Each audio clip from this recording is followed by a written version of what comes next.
So let me briefly talk about the justification for this algorithm. There's actually much more detail about the algorithm and its justification in the notes which are posted with this class. But let me give you a sketch. So as we said, the training examples are EKFK pairs for k equals 1 to n. And we can define something called the log likelihood function, which is a function of our t parameters and our q parameters. And this is basically going to be a measure of how well our parameters fit our training examples. So higher values for L mean that the t and q values do a better job of modeling the training examples we're looking at. So how is this defined? This is simply defined as the log probability of the data, or more precisely, I sum over all of my n examples, and for each example I calculate the conditional probability of fk given ek under the model, and I take its log. So this is a log likelihood. It's basically a log probability. It's a sum of log probabilities.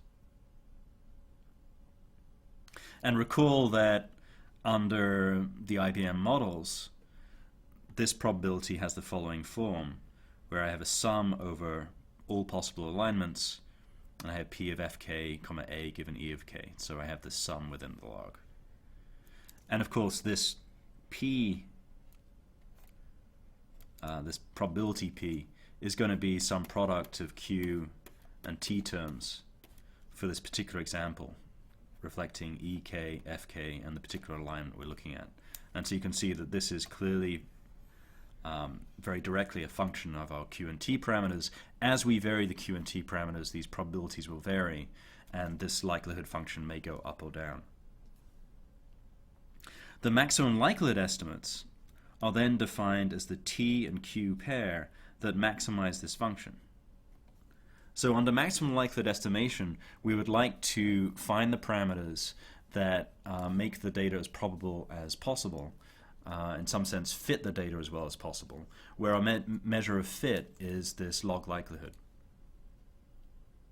More formally, you can derive many formal guarantees for maximum likelihood estimates, for example showing that they converge closer and closer to the true underlying parameters as we get more and more training data.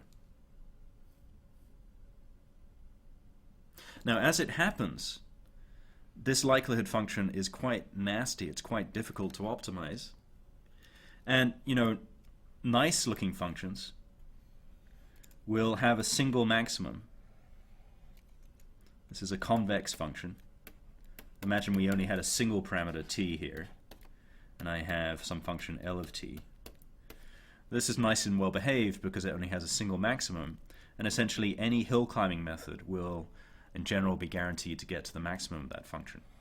Unfortunately, this log likelihood function is not nearly so nice. So schematically, it looks rather like this, where you might have many different points which are local optima.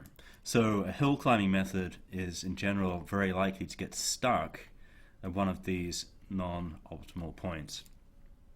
Again, these are schematic, where I'm showing functions where there's just a single parameter.